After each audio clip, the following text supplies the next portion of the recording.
Both the Pixel 7 and Pixel 7 Pro pick up where the Pixel 6 series left off last year.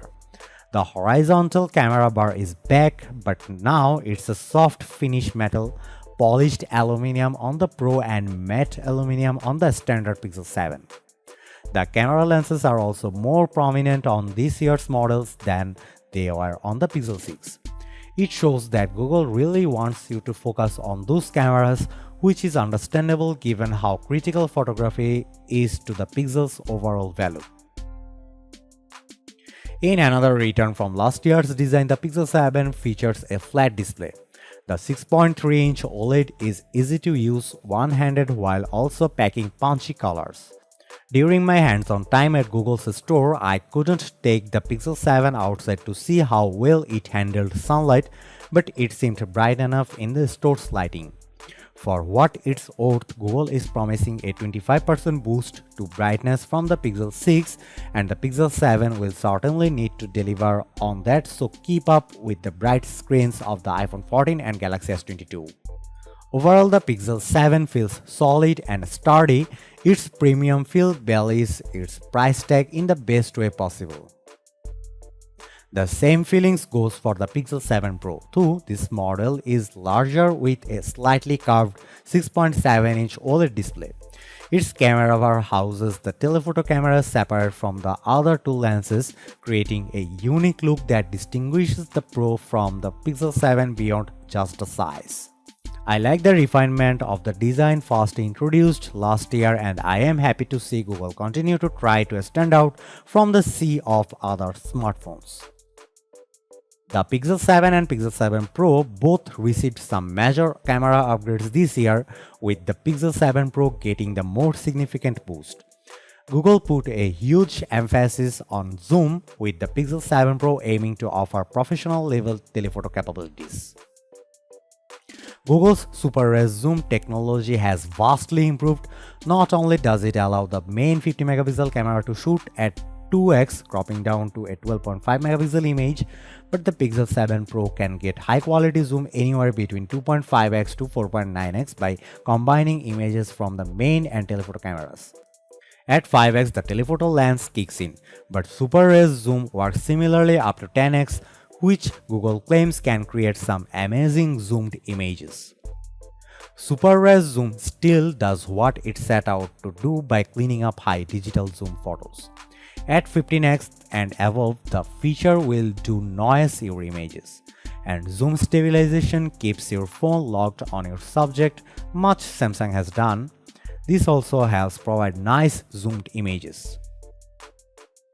Google really wanted to highlight the real tone, its inclusivity measures to ensure that everyone's skin tones are properly represented in their pictures.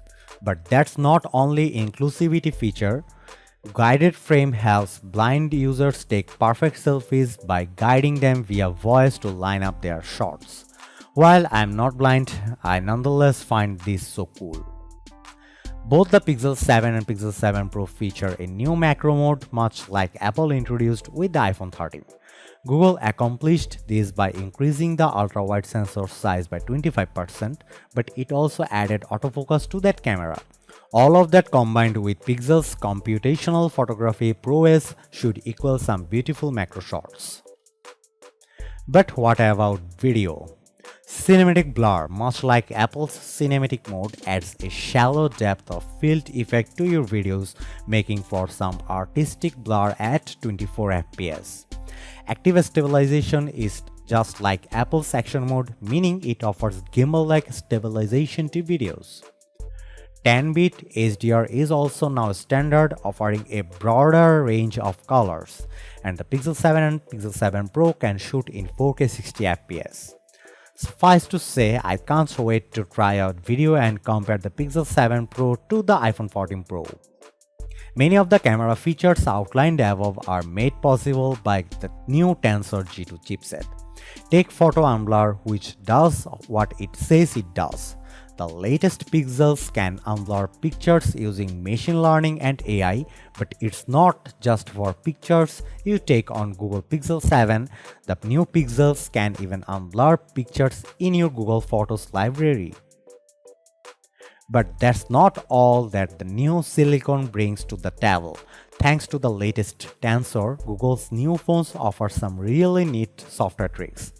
One of my favorite Pixel features is the suite called Call Assistant. This includes call screen, which answers your phone for you to determine who's on the other line. It's a godsend for spam and scam callers.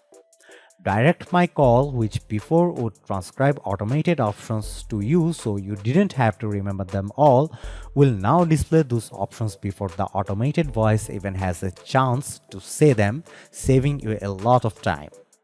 And let's not forget clear calling, coming later on, which will use Tensor's power to quiet background noise and boost the caller's voice.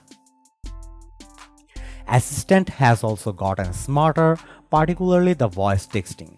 The Pixel 7 and Pixel 7 Pro will now suggest relevant emoji, even if you don't remember the exact name of one you are trying to send. The Pixel 7 and Pixel 7 Pro will see 5 years of security updates, but unfortunately Google has only committed to 3 years of the platform updates. That means the 2025's Android 16 will be the Pixel 7's last Android update unless Google changes its mind. Considering that Samsung offers 4 years of Android updates, I find this move by Google disappointing.